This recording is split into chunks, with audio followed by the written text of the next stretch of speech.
حضرت بابا فریدالدین مسعود گنج شکر بابا صاحب رحمۃ اللہ علیہ فرماتے ہیں کہ ایک نیک نوجوان تھا، دن کو روزہ رکھتا، رات کو نماز پڑھتا، پر اللہ سے ڈرتا پھر بھی بہت زیادہ تھا، بڑا ہی ڈرتا تھا۔ موت کا وقت آیا تو ماں ہی تھی بس اس کی، تو ماں سے کہنے لگا اماں تو میری ماں ہے، میرے ساتھ 3 وعدے تو کر۔ اس نے کہا پتر تو بتا، آخری ہج کی لے رہا ہے اور اس غریبنی ماں سے تو وعدہ لے رہا ہے، بتا کیا وعدہ ہے؟ تو عرض کرنے لگا اماں جب میں مر جاؤں نا تو میرے گلے میں رسی ڈال کے تو مجھے گھمانا کر کے صحن میں، اور لوگوں کو کہنا جو رب کی نافرمانی کرے اس کا یہی حال ہوتا ہے۔ یہ اعلان کرنا جو اللہ کے نافرمان ہوں ان کا یہی اشر کیا جانا چاہیے۔ اور اماں پھر دوسرا وعدہ کر، میرا رات کو جنازہ اٹھایا جائے، میں نہیں چاہتا کہ کسی کے منہ سے یہ لفظ نکل جائیں کہ وہ دیکھو اللہ کا نافرمان جا رہا، رات کو میرا جنازہ اٹھانا۔ اور اماں تیسرا میرے ساتھ وعدہ کر کہ لوگ مجھے دفن کر کے آ جائیں گے تو میری قبر پہ چلی جائے گی، عمل میرے پاس کوئی نہیں، پر مجھے لگتا ہے ماں کے قدموں کی برکت سے عرش کا مالک بھی رحم فرمائے گا۔ اماں تو وعدہ کر کہ میرے ساتھ وعدہ کر۔ بابا صاحب رحمۃ اللہ علیہ فرمانے لگے کہ بوڑھی ماں نے وعدہ کر لیا، کہا بیٹے ٹھیک ہے، اگر تیری یہی ضد ہے تو میں تیار ہوں۔ پھر اس نے کلمہ شہادت پڑھا، اس نوجوان کی روح پرواز کر گئی۔ بوڑھی ماں نے رسی منگائی تو وَلِمَنْ خَافَ مَقَامَ رَبِّهِ جنتان، جو ڈر جائے، اس نے تو کہا تھا نا کہ رسی ڈال کے گھمانا اور کہنا یہ اللہ کا نافرمان ہے، اس کا یہی اشر ہونا چاہیے تھا۔ لیکن جب ماں گلے میں رسی ڈالنے لگی تو گھر کے ہر کونے سے آواز آنے لگی خبردار، یہ رب کا دوست ہے، اللہ کے دوستوں کے ساتھ اس طرح کا معاملہ نہ کیا جائے، اسے چھوڑ دیا جائے۔ اور کہا تمہیں کچھ بھی اور کرنے کی ضرورت نہیں ہے، یہ تو رب کا دوست ہے اور رب کی بارگاہ میں حاضر ہو گیا۔ کچھ کوئی بندہ کہے گا کہ یہ تو ایک بابا فرید کا سنایا ہوا واقعہ ہے، سنیے، بخاری میں حدیث ہے، نبی پاک صلی اللہ علیہ وسلم نے فرمایا، حضرت ابو ہریرہ رضی اللہ تعالیٰ عنہ راوی ہے، حضور فرماتے ایک شخص مرنے لگا تو اپنے بچوں سے کہنے لگا کہ میں جب مر جاؤں تو مجھے جلا دینا، اور پھر میرے جلے ہوئے وجود کو پیس دینا، پھر مجھے ہوا میں اڑا دینا۔ پتر مجھے اڑا دینا، مجھے بڑا ڈر لگتا ہے، اگر رب نے مجھ سے حساب پوچھا تو میں قابل نہیں ہوں، اڑا دینا مجھے ہواؤں میں۔ اگر اس نے مجھ سے عذاب لیا تو حساب لیا تو بڑا سخت حساب لے گا۔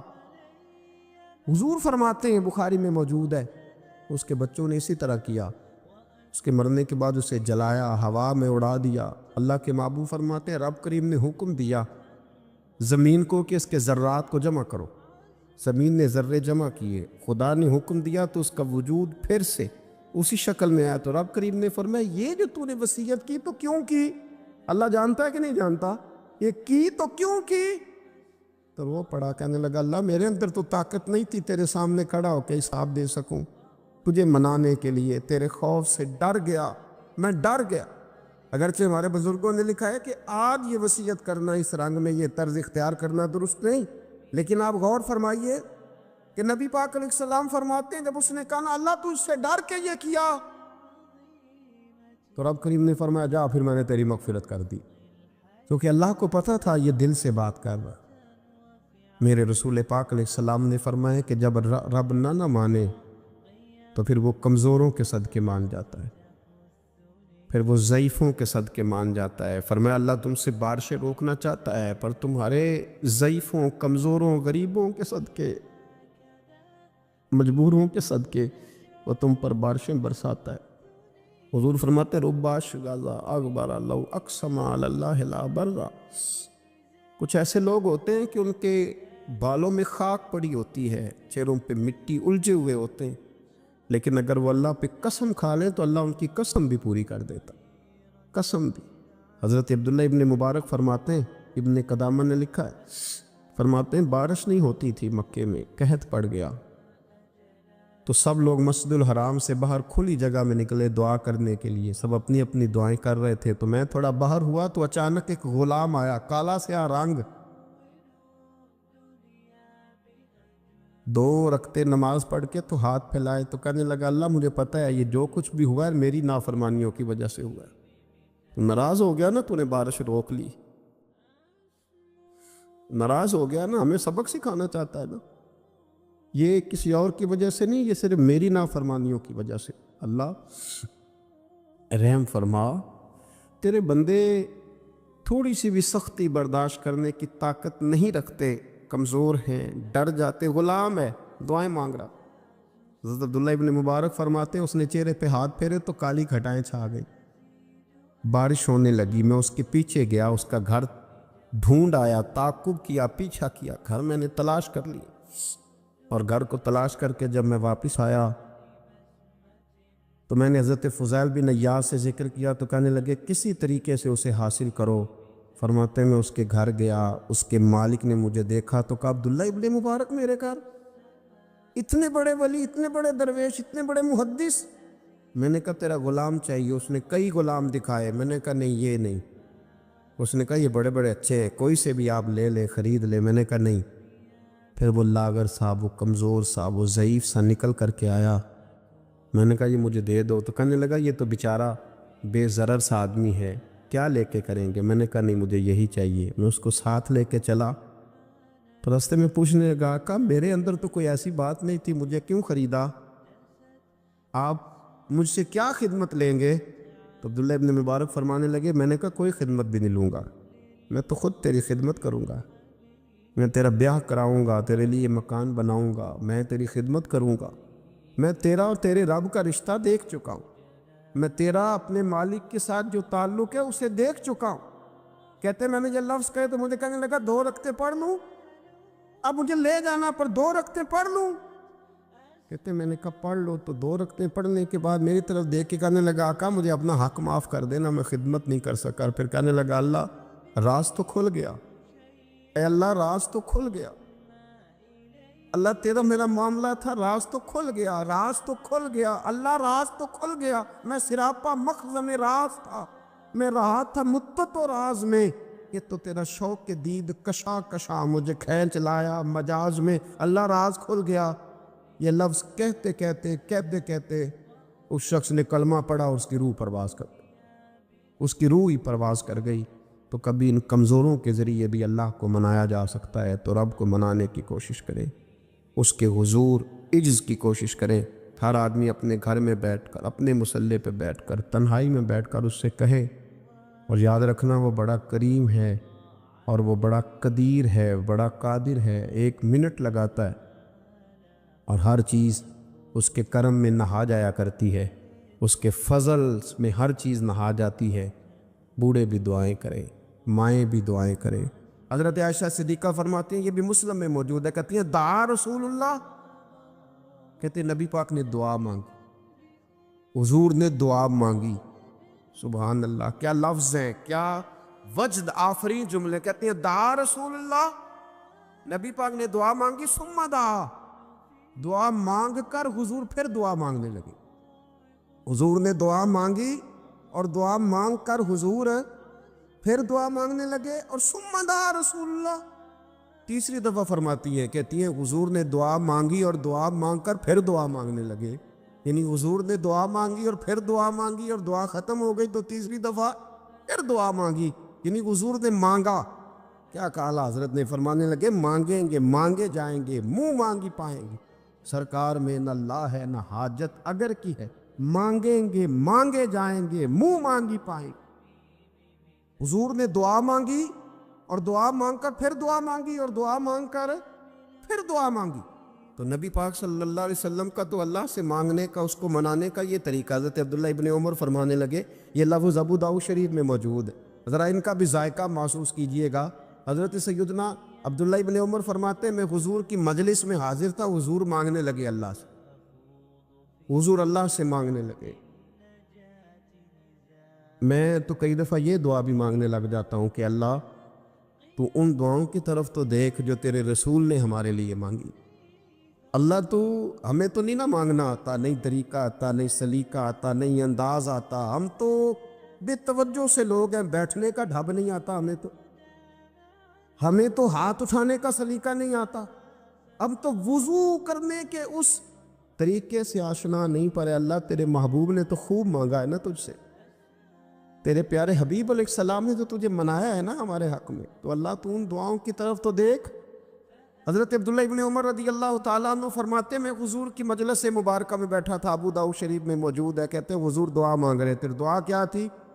دعا حضور یہ مانگ رہے تھے، رب اغفر لی، یا اللہ ہمیں بخش دے، وتب علیہ، اللہ ہماری توبہ قبول فرما، انک انت التواب الرحیم، بے شک تو توبہ قبول کرنے والا اور رحم کرنے والا۔ حضور دعا مانگ رہے تھے، اے اللہ رب اغفر لی، یا اللہ ہمیں بخش دے، وتب علیہ، اور ہماری توبہ قبول فرما، انک انت التواب الرحیم، بے شک تو توبہ قبول کرنے والا اور رحم کرنے والا۔ حضرت عبداللہ ابن عمر فرماتے اس ایک دعا کو ایک ہی مجلس میں ایک ہی جگہ بیٹھ کر میرے نبی پاک نے اپنی زبان اطہر سے 100 مرتبہ ادا فرمایا۔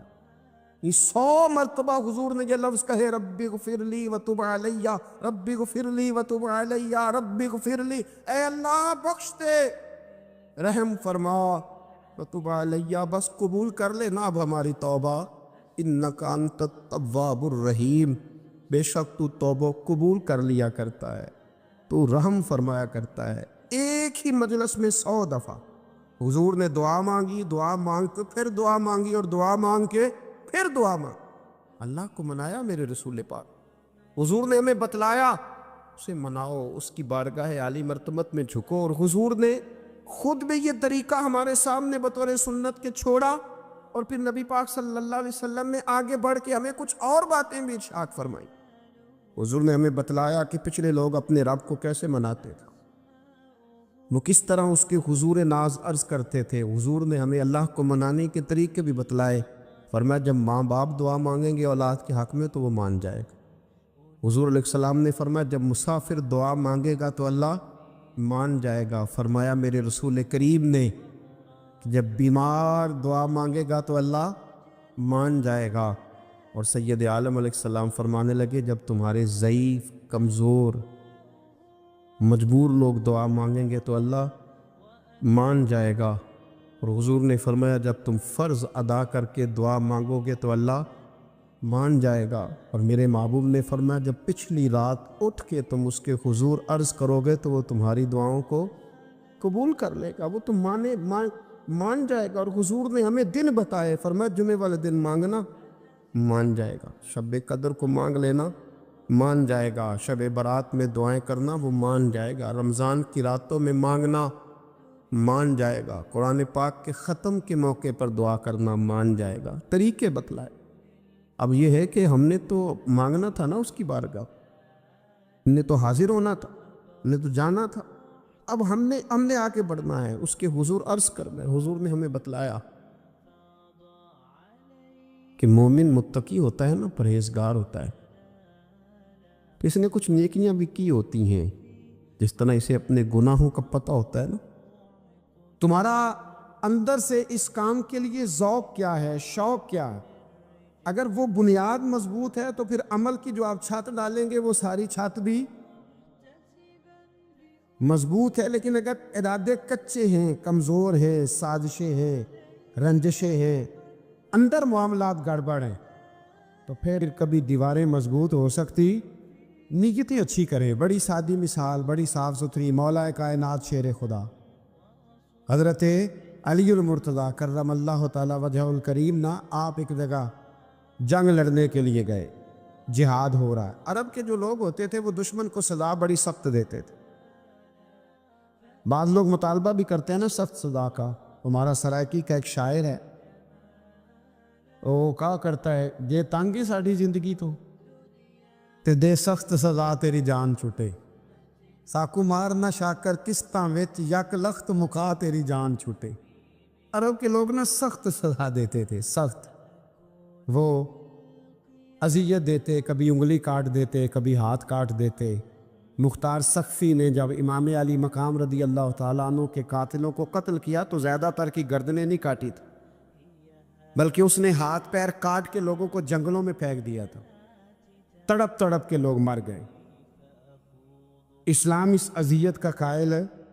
اہل عرب اذیت دیتے تھے، بلکہ دشمن جب نڈھال ہو کے گر جاتا تھا نا تو اس پر گھوڑے دوڑا دیتے تھے، گھوڑے دوڑ جاتے تھے اس پر، لاشیں مسک کر دیتے، ناک کان آنکھیں نکال ڈالتے تھے، ٹکڑے کرتے تھے وجود کے، اذیت دیتے تھے۔ تو جب کوئی آدمی کسی کے نرگے میں آ جاتا تھا نا، قابو میں آتا تھا، تو اس کی خواہش ہوتی تھی کہ میں مارنے والے کو غصہ دلاؤں تاکہ مجھے جلدی مار دے، اذیت نہ دے، تکلیف نہ دے، مجھے جلدی مار ڈالے، جلدی قتل کر ڈالے۔ یہ ان کا مزاج ہوتا تھا، رویہ ہوتا تھا۔ حضرت مولا علی شیر خدا کرم اللہ تعالیٰ وجہ الکریم دشمن پر غالب آ گئے۔ جب غالب ہوئے تو اس نے معاذ اللہ حضرت علی پر تھوک دیا۔ کافر تھا، اس کا ارادہ یہ تھا کہ میں حضرت علی کو غصہ دلاتا ہوں تاکہ یہ مجھے جلدی مار دے، لیکن اسے نہیں پتا تھا یہ علی ہے۔ اسے نہیں خبر تھی کہ یہ جو خمیر ہے نا، ان کی تربیت مدینے والے محبوب نے فرمائی ہے۔ یہاں جو چمک دمک ہے اس کا رنگ ساری دنیا سے نرالا ہے، انوکھا ہے، شاندار ہے، وزادار ہے، کمال ہے۔ کہا حضرت علی پر معاذ اللہ میں یہ کام کرتا ہوں تاکہ وہ جلدی قتل کر دیں گے، لیکن جب اس نے مولا علی کی طرف یہ نازیبا حرکت کی تو حضرت علی نہ تلوار چھوڑ کے پیچھے ہٹ گئے۔ توجہ کرنا، رزلٹ دیکھنا، مولا علی پیچھے ہٹ گئے اور فرمانے لگے جا تو آزاد ہے۔ وہ کہنے لگا میں آزاد ہوں، کس طرح، کیسے؟ تو حضرت علی فرمانے لگے میرا تیرا ذاتی جھگڑا تو کوئی نہیں نا، نہ تو نے میری زمین پہ قبضہ کیا، نہ میرا مال لوٹا، نہ میری عزت پر ہاتھ ڈالا، میرا تیرا جھگڑا اللہ کی رضا کے لیے، خالص اس لیے کہ تو اللہ کی نافرمانی کر رہا، خالصتاً اس لیے تیرا اور میرا یہ جھگڑا ہے۔ باقی جہاں تک تعلق اس بات کا ہے کہ اب تو نے میری ذات شامل کر دی، اب تو نے مجھے تکلیف دے دی، اب تو نے مجھے اذیت میں مبتلا کر دیا، تو حضرت مولا علی شیر خدا فرمانے لگے اب ذات آ گئی ہے میری بیچ میں، اب میری ذات بیچ میں آ گئی ہے، اب اگر میں تجھے قتل کروں گا تو لگے گا میں نے اپنے ذاتی غصے میں قتل کیا ہے، لہٰذا اب معاملہ یہ ہے کہ میں تجھے آزاد کرتا ہوں، اب تو چھٹی کر سکتا ہے، جا سکتا ہے، دوبارہ کبھی میرے ہاتھ آئے گی تو دیکھی جائے گی۔ مولا کائنات نے اسے چھوڑ دیا، لیکن وہ حضرت علی کا غلام بن گیا، وہ غلام بن گیا۔ کہنے لگا علی اب سمجھ آئی ہے کہ دین کتنا شاندار ہے، دین کتنا اعلیٰ ہے، دین کی قدریں کتنی پاکیزہ اور کتنی حسین ہیں اور کتنا منور ہے محبوب کریم کا دین، آپ مجھے کلمہ ہی پڑھا دیں۔ گویا جو بندہ تلوار سے فتح نہ ہو سکا وہ مولا علی کے خلوص سے فتح ہو گیا، حضرت علی کے خلوص سے، للہیت سے، اللہ کے ساتھ جو ان کا رشتہ تھا اس رشتے کی برکت سے وہ آدمی فتح ہو گیا۔ میرے بھائی ہمارے معاملات کے اندر للہیت ختم ہوتی جا رہی ہے، خلوص نہیں رہا، کرامتیں ہیں، کہانیاں ہیں، داستانیں ہیں، الزامات ہیں، جھوٹ ہے، فریب ہے، فراڈ ہے، بڑا کچھ ہے۔ اگر نہیں ہے تو خلوص نہیں ہے، اگر نہیں ہے تو ہمارا اللہ اور اس کے رسول کے ساتھ رضا والا معاملہ نہیں ہے۔ کسی چیز کو اس کی حقیقت کی بجائے ہم تصورات کی دنیا میں جا کے، خیالات، توہمات اور افواہوں کی دنیا میں جا کے اس کو قبول کرتے ہیں۔ یاد رکھو جن لوگوں کی زندگیاں اللہ کی رضا کے لیے تھیں وہ لوگ بڑے اچھے تھے، بڑے خوش بخت تھے، بڑے خوش نصیب تھے، انہیں بدر کے میدان میں گردنیں کٹانے میں بھی بڑا ہی مزہ آیا تھا انہیں۔ آپ دیکھیں نا احد کے میدان میں جانے دینے میں بھی انہیں بڑا مزہ آیا۔ جب آدمی میں خلوص ہوتا ہے تو اس کے لیے جان قربان کرنا بھی آسان ہو جاتا ہے، لیکن جب خلوص نہیں ہوتا پھر گفتگو ہوتی ہے، پھر باتیں ہوتی ہیں، پھر داستانیں ہوتی ہیں، پھر کہانیاں ہوتی ہیں، پھر لب و لہجہ ہوتا ہے، پھر منصوبہ سازی ہوتی ہے، پھر ہیلے بہانے، پھر سورے کبرے جوڑ کے لوگ کہانیاں اور داستانیں بناتے ہیں۔ خلوص اور للہیت کے ساتھ اللہ کی بارگاہ میں جھکے، عبادتوں کا، ریاضتوں کا، تلاوتوں کا، جتنا اللہ ہمیں موقع دیتا ہے اس میں خلوص شامل کرنے کی کوشش کریں، للہیت شامل کرنے کی کوشش کریں، اللہ کی رضا شامل کرنے کی کوشش کریں۔ میرے نبی رحمت صلی اللہ تعالی علیہ وسلم نا حضرت معاذ ابن جبل کو جب یمن کے لیے روانہ کرنے لگے تو رسول پاک علیہ السلام نے بڑی نصیحتیں فرمائیں۔ ان نصیحتوں میں درد بڑا تھا۔ کیوں؟ اس لیے کہ حضور نے انہیں بتلایا تھا کہ جب تم واپس آؤ گے تو میری تمہاری ملاقات نہیں ہوگی، تم میری قبر سے گزرو گے۔ اکھاں جدوں میٹیاں زمانہ مینوں روے گا، اپنا تے اپنا بیگانہ مینوں روے گا۔ جدوں نہ میں دسیا میں خاراں نوں میں خانے وچ، جام ٹوٹ جان گے تے میں خانہ مینوں روے گا۔ کئی لک لک رون گے تے کئی بک بک رون، گلیاں دا ایانا تے سیانا مینوں روے گا۔ اور کیا خوبصورت بات انہوں نے کہی تھی، مجھے بڑی پسند ہے۔ کہنے لگے بے قدراں کچھ قدر نہ جاتی، او کیتی خوب تسلی ہو، اے دنیا دار پجاری زر دے کتیاں دے گل ٹلی ہو۔ بک بک روسن اکھیاں تکیو ویکھ حویلی کلی ہو، تے کوچ نصیر اساں جدوں کیتی پھر پہ جانی تھر تھلی ہو۔ کوچ نصیر اساں جدوں کیتی پھر پہ جانی پھر کمال ہو جائے گی۔ بعد مرن دے مکھڑا میرا ہو جاوے جے تازہ، پھر سمجھ لینا محبوب میرے نے آن پڑے ہے جنازہ۔ حضرت معاذ ابن جبل رضی اللہ تعالیٰ عنہ سے حضور نے فرمایا، معاذ جب تم واپس گزرو گے نا تو میری قبر کے پاس سے گزرو گے، ملاقات نہیں ہوگی۔ تو وہ جو نصیحتیں تھی نا اس موقع پر جب آپ گویا کسی سے آخری ملاقات کر رہے ہوتے، ان نصیحتوں کے اندر جو حسن ہوتا ہے، کمال ہوتا ہے، وہ تو جاتے جاتے کی بات، لے سجنا اساں توڑ نہیں پائی جان ہی دتی راہ تیرے، وہ جو جاتے جاتے کی گفتگو ہوتی ہے، وہ جو انداز ہوتا ہے، وہ بڑا کمال ہوتا ہے۔ اور اس کی گہرائی اور گہرائی کو وہ سمجھ سکتا ہے جس کو وہ لمحے میسر آتے، جو اس وقت اس مقام پہ کھڑا ہوتا ہے۔ حضرت معاذ ابن جبل رضی اللہ تعالیٰ عنہ تڑپ کے روئے، کہا حضور کیا فرما رہے ہیں؟ حضور کوئی خاص نصیحت تو نبی پاک نے بڑا کچھ فرمایا۔ ایک جملہ حضور نے یہ کہا، معاذ عمل جتنا بھی کرنا خلوص کے ساتھ کرنا۔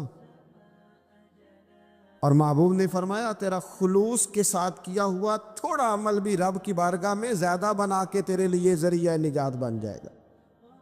جتنا بھی کرنا خلوص کے ساتھ کرنا، بولیے خلوص کے ساتھ کرنا، للہیت کے ساتھ کرنا، اس کے اندر کوئی کمزوری نہ آنے پائے، للہیت کے ساتھ، خلوص کے ساتھ، رواداری کے ساتھ، پیار کے ساتھ کرنا۔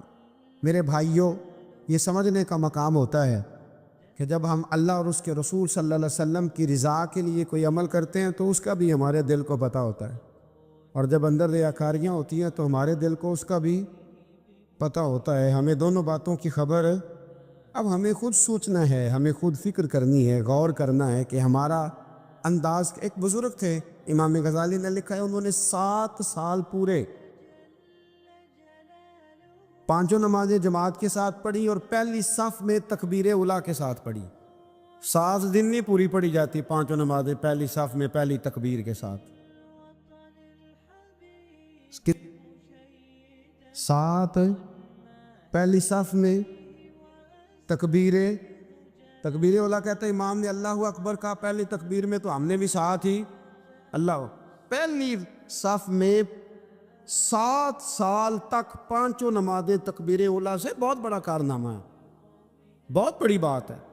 مطلب بندہ یہاں سے اٹھ کے آتے، وضو کرتے، کوئی معاملہ آ گیا، کوئی مطلب اس کو حاجت ہو گئی استنجا وضو کی، تو وہ ٹائم نکل جاتا ہے۔ کئی دفعہ ایسے ہوتا ہے 7 سال پورے نماز پڑھی، تو کہتے ہیں 7 سال کے بعد نا ایک دن 8واں سال لگا ہوا تھا، تو بزرگ فرماتے ہیں میں ذرا لیٹ ہو گیا، تکبیر اولیٰ تو مل گئی پر پہلی صف نہ ملی، تیسری صف میں جگہ ملی۔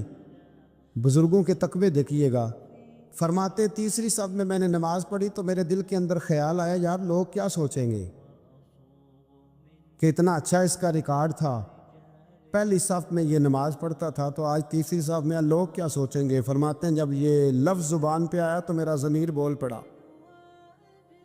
جب یہ سوچ دل میں آئی تو میرا اندر تڑپ اٹھا، چھم چھم میرے آنسو نکلنے لگے۔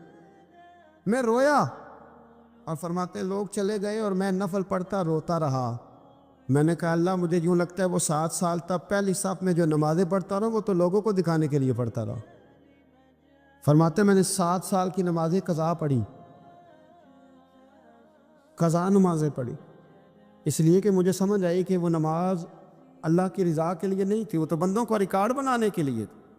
تو میں نے وہ 7 سال کی نمازیں قضا پڑھی، اور فرماتے اب دوبارہ سے جب میں جاتا ہوں تو پھر میں اپنے دل پہ غور کرتا ہوں کہ پہلی صف تکبیر اولا پر یہ بتا نیت کیا ہے، یہ بتا کہ تیرا ارادہ کیا ہے۔ شیخ سعدی فرمایا کرتے تھے تیرے وجود کا قبلہ تو سیدھا ہے، دل کے قبلے کی بھی بات بتا۔ تیرے وجود کا قبلہ درست ہے پر دل کے قبلے کی بھی، ہاں خودی کا سر نہاں لا الہ الا اللہ، خودی کا تیگ فساں لا الہ، یہ دور اپنے ابراہیم کی تلاش میں ہے۔ صنم کدا ہے جہاں لا الہ الا اللہ، صنم کدا ہے جہاں لا الہ الا اللہ، اور اگرچہ بت ہیں جماعت کی آستینوں میں پر مجھے ہے حکم ازاں لا الہ الا۔ تو یہ جو ہمارا مزاج ہے نا لوگوں کو دکھانے کا، بتانے کا، سنانے کا، شیخ ابو العباس مرسی فرماتے کہ مجھے کئی دفعہ محبوب کریم علیہ السلام کا دیدار نصیب ہوا، میرا اور حضور کا معاملہ تھا، پھر میں نے لوگوں کو بتانا شروع کر دیا۔ فرماتے ہیں پھر انہوں نے آنا چھوڑ دیا، اس لیے کہ کچھ باتیں ایسی ہوتی ہیں جو بتانے کی نہیں ہوتی، لیکن کچھ بندوں کو بشارتیں ہوتی بڑی ہیں، وہ ان بیچاروں کو بد ہضمی ہو جاتی، وہ بتائیں نا جب تک 20 لوگوں کو، تب تک ان کی وہ بد ہضمی ختم ہے۔ حالانکہ ہر چیز بتانے کی، دکھانے کی، سنانے کی، ہر چیز کی وضاحت دینے کی نہیں ہوتی، ہر چیز ایسی نہیں ہوتی۔ حضرت ابو ہریرہ جیسے لوگ فرمایا کرتے تھے علم کی 2 تھیلیاں، ایک کھولی ہے، دوسری کھولو تو مجھے قتل کر دو۔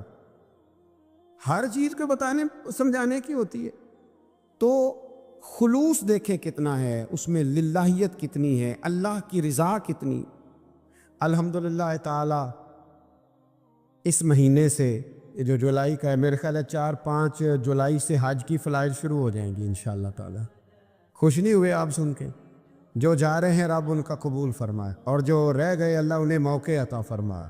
ای سعادت بزور بازو نیس تا نہ بخشندہ خدائے بخشن، یہ سعادتیں بازو کی قوت سے نہیں ملتی، تبھی ملتی ہیں جب اللہ عطا کرتا ہے، جب رب اپنے فضل سے عطا کرتا ہے پھر یہ سعادتیں ملتی ہیں۔ لوگ حج کے لیے جا رہے ہیں، اور آپ کو پتہ ہے حج بھی آج کل ساتھ حج ہوتا ہے، ساتھ سیلفی ہوتی ہے، آخر تک چلتا ہے۔ ایک بزرگ تھے حضرت ابو مرتعش ان کا نام تھا، وہ فرماتے میرا 4تھا-5واں حج تھا، نفلی حج کرنے کے لیے میں جا رہا تھا، تیاری میری مکمل ہو گئی تھی، 2-4 دنوں میں میری روانگی تھی، ارادہ میرا مضبوط تھا، معاملات سارے طے ہو گئے تھے، بس میں جانے کے قریب تھا۔ فرماتے ہیں کہ میں ایک دن گھر میں بیٹھا تھا، اماں جی نے نا کہا بیٹا ذرا پتر ذرا پانی کا پیالہ دینا۔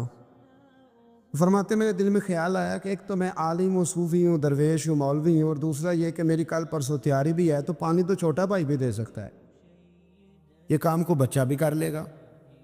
میں نے چھوٹے کو اشارہ کیا ذرا پانی دینا، وہ گیا اور مٹکے سے پانی بھر کے اماں کو دے دیا۔ کہتے جب اس نے اماں کو پانی دیا نا تو میرے اندر پھر مد و جزر شروع ہوا، پھر میری ضمیر کی آوازیں اٹھنے لگیں، پھر اندر سے بلندی ہونے لگی، پھر آوازیں آئیں، اور پھر میں نے اعلان کیا، میں نے کہا اوہو یہ کیا ہوا، سینکڑوں اور ہزاروں میل حج کرنے کے لیے جانا میرے لیے آسان ہے، اور یہ 2 قدم اماں کو پانی دینا میرے لیے مشکل ہے، یہ کیا بات ہوئی؟ حالانکہ حج کرنے سے بھی اللہ نے راضی ہونا تھا، اور اماں کو پانی پلانے سے بھی اللہ نے راضی ہونا تھا، پر یہ میں کس جگہ کھڑا ہو گیا ہوں کہ سینکڑوں میل اور ہزاروں میل جا کے حج کرنا میرے لیے آسان ہے، لیکن پانی بھر کے لانا میرے لیے مشکل ہے۔ چند قدموں کے فاصلے پہ مٹکا پانی کا پڑا ہے۔ فرماتے ہیں بس اسی وقت پہ مجھے سمجھ آئی کہ وہ حج میں لوگوں نے ذرا حاجی حاجی کہنا ہے نا، حج میں لگا شور اٹھے گا نا کہ چھٹا حج کر کے آیا ہے، حج میں ذرا آوازیں اٹھیں گی نا ماشاءاللہ کیا بات ہے، پھول ڈلیں گے، اور پتیاں گریں گی اور نام ہوگا، لیکن اماں کو پانی دینے سے کسی نے اعلان تو نہیں نہ کرنا، شاباش تو نہیں نہ دینی، کسی بندے نے آواز تو نہیں نہ اٹھانی۔ فرمایا میں اسی وقت اسی لمحے اٹھ کے ماں کے قدموں میں بیٹھا اور پیر پکڑ کے کہا اماں مجھے معاف کر دے۔ اماں کہنے لگی بیٹے کیا ہوا؟ میں نے کہا اماں مجھے سمجھ آ گئی، آج میرا نفلی ہے، میں اس سال نہیں جاؤں گا، اگلے سال جاؤں گا، اب یہ پورا سال میں تیری نوکری کروں گا، میں تیری خدمت کروں گا، تیرے پیر دباؤں گا، تیرے لیے کھانا لاؤں گا، میں تیری ڈیوٹی کروں گا، اس لیے کہ مجھے سمجھ آئی ہے کہ نیکی کا تصور اصل میں ہے کیا۔